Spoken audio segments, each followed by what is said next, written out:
Dans un premier temps, je tenais à remercier le Fashion Green Hub d'organiser tous ces événements et de contribuer, on va dire, à l'évolution de la mode. Et pour nous, je trouve, en tant que jeunes, c'est toujours intéressant de voir qu'il y a beaucoup d'effervescence autour d'un même secteur et beaucoup d'acteurs qui se battent pour faire évoluer les choses. Sinon, moi, je m'appelle Victor Amblard, j'ai 24 ans et je suis le cofondateur de Donéo.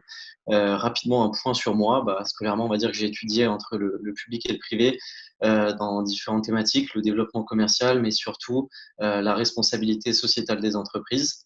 J'ai eu aussi la chance pendant mon cursus, on va dire scolaire, et même pendant après ma vie professionnelle, de m'impliquer dans différentes structures associatives en tant que responsable de projet ou de partenariat sur des structures qui évoluaient en France ou à l'étranger. Et professionnellement, on va dire dans ma courte carrière, j'ai travaillé en freelance dans plusieurs sociétés et dans des grands groupes ou startups, le tout lié au digital. Donc, plus récemment, j'ai décidé de me lancer en fait dans un projet qui me tenait particulièrement à cœur et qui s'appelle Donéo. Moi, j'ai toujours en fait été attiré par l'industrie du textile et en m'y intéressant de plus près, j'ai découvert que finalement, il y avait une pluralité d'acteurs qui n'ont pas forcément la même vision de ce secteur-là, mais qui ont, on va dire, des problématiques qui sont communes. Et nous, on a décidé en fait de s'attaquer à une problématique majeure, qui sont les stocks. Les stocks aujourd'hui, on va dire que c'est un peu la bête noire dans l'industrie du textile parce que la production, elle est assez longue, elle est externalisée et ça rend très complexe la gestion en flux tendu des stocks. Donc nous, en fait, à partir de ce problème-là, on s'est intéressé aux solutions qui étaient existantes.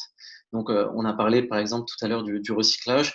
C'est quelque chose qui est assez complexe dans la mesure où aujourd'hui les vêtements ils sont fabriqués avec plusieurs fibres textiles, avec des produits chimiques, donc ça rend, on va dire, le recyclage assez complexe.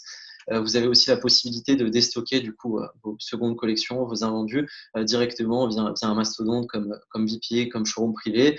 Et tous ces acteurs, ils ont une belle promesse qui est économique, une belle promesse de visibilité, mais peut-être que demain, ça suffira plus. Et vous avez aussi des dons aux associations qui sont possibles. C'est une action que moi je trouve vraiment très louable, mais pour l'avoir vécu, c'est pas tout le temps utile dans la mesure où l'association elle a souvent besoin de fonds et pas forcément de textile pour mener à bien ses projets. Et enfin, vous avez la dernière option, c'est peut-être un peu la plus triste, mais c'est la destruction des articles. C'est un sujet qui est un peu tabou, mais il y a beaucoup de marques qui détruisent leurs articles pour préserver leur image dans l'esprit du consommateur et pour pas dévaloriser leurs produits. Donc en fait, face à toutes ces problématiques et ces solutions existantes, nous, on a décidé d'en créer une un peu qui est à notre effigie et qui s'appelle Donéo. Donéo, finalement, c'est la première plateforme qui revalorise les stocks des entreprises à travers des ventes privées engagées. Alors nous, on a décidé de choisir le terme vente privée parce qu'il parle à tout le monde. Il ne s'agit pas forcément de donner une échéance qui est agressive aux consommateurs pour vendre toujours plus, mais simplement d'utiliser en fait un terme que tout le monde connaît et qui parle beaucoup à l'univers du textile. Concrètement, en fait, comment notre solution elle marche? Eh ben, nous, on prend contact avec des marques qui disposent de surplus de stock ou qui veulent s'engager. On les associe à un projet social qui correspond à leurs valeurs et on organise ensuite une vente privée directement sur notre site où il y a un pourcentage qui va au projet solidaire sélectionné par la marque. En fait, on a aussi réussi à créer, on va dire, un tissu et un univers associatif où on a beaucoup de partenaires qui nous présentent des projets qui sont concrets à l'intérieur de leur structure. L'objectif étant de ne pas financer, on va dire, de donner 10% à une association X, parce que ça n'a pas forcément beaucoup d'intérêt, mais de financer des projets qui sont concrets. Et dès que la vente privée elle est terminée, on finance le projet et surtout, on fait un retour en image, si possible vidéo, au client, avec la marque et avec des interviews. Donc, le but de Donéo, c'est de donner en fait une solution concrète aux marques qui veulent s'engager et qui veulent revaloriser leur stock d'une manière alternative. On veut aussi apporter une certaine transparence dans le milieu associatif parce qu'on s'est rendu compte qu'il y a beaucoup de Français qui donnent à des associations sans savoir vraiment où va l'argent et c'est un problème qui n'est pas forcément dû aux associations mais peut-être à leur manière de communiquer, à leur manière de fonctionner. Et nous, on veut le résoudre en fait en finançant non pas des associations mais des projets concrets à l'intérieur qui ont du sens. On veut également aller plus loin dans le développement de notre solution en proposant un accompagnement dédié aux marques sur la partie de gestion des stocks et en leur expliquant et en leur fournissant des solutions concrètes. C'est-à-dire que même nous, on ne sera pas capable de vendre tous leurs produits et même eux auront forcément des stocks. Et nous, ce qu'on veut, c'est créer à travers des acteurs des partenariats, une solution complète où les marques auront le choix de la fin de vie de leur stock. Et enfin, le dernier point qui est pour moi assez important, c'est l'engagement. Doneo, aujourd'hui, c'est un modèle qui est de transition où les marques qui ont des problématiques de stock et veulent s'engager peuvent passer par nous. On est conscient que les changements, finalement, ils sont longs et on veut en fait s'inscrire comme un modèle qui est alternatif sur un marché où les mastodontes, les acteurs principaux qui dominent ce marché-là, ils n'ont qu'une promesse et elle est économique. Pour nous, en fait, il faut repenser les modèles et pour répondre aux besoins, et tout ça, en fait, il faut le faire pour répondre certes aux besoins de la planète, mais surtout, en fait, pour répondre aux besoins d'une nouvelle génération qui arrive. Et cette génération, en fait, c'est la mienne, c'est celle qui est en train de naître, c'est celle qui est aussi peut-être après moi, et elle a qu'un seul objectif aujourd'hui, c'est s'engager. S'engager sur des sujets de société, s'engager au travail, ou encore s'engager dans ses achats. Aujourd'hui, nous, on a construit notre solution Doneo pour les marques, pour les aider sans les dévaloriser et pour les aider aussi sans les critiquer. Parce qu'on est conscient que tous ces changements, finalement, ils prennent du temps et il est aujourd'hui important, je pense, d'aider, on va dire, les modèles existants à progresser qui ne peuvent pas tout changer du jour au lendemain. C'est quelque chose qui est assez complexe. Donc, c'est pour ça que nous, on a décidé de créer une solution qui correspond vraiment peut-être aux besoins actuels d'une génération et à un besoin aussi en termes de stock. Voilà pour ma présentation globale. Il y a mes coordonnées directement sur cette dernière petite slide. J'espère en tout cas avoir été clair. Et si vous avez des critiques, des envies d'échanger davantage, c'est avec grand plaisir. Et n'hésitez surtout pas à nous contacter. On répond à tous les messages. Et c'est toujours très intéressant de pouvoir échanger avec des personnes qui sont curieuses, qui sont intéressées par la mode et qui ont sûrement aussi beaucoup plus d'expérience que nous. Voilà, merci beaucoup. Super Victor, on va prendre encore 2-3 minutes avec toi pour te poser des questions, parce qu'il y a 2-3 questions dans le chat. Tu es disponible, j'espère? Oui. Carrément. Donc effectivement, il y a TDS qui demande, est-ce que vous gérez aussi le déstockage de textiles industriels en rouleau? Non, ça on va le laisser. Ça, on aimerait bien, mais en fait c'est pas du tout. Nous, on se base vraiment sur les produits finis et on va laisser, on va dire, cette partie-là à des acteurs qui sont très forts là-dedans. Je pense notamment à peut-être une solution comme Uptrade qui est très fort et qui pourra, je pense, vous aider là-dessus. Ah, voilà. Parfait. J'ai une question de Manon qui te demande avec quelle association travaillez-vous aujourd'hui? Alors, on a des associations de manière indépendante, des grosses associations, on va dire.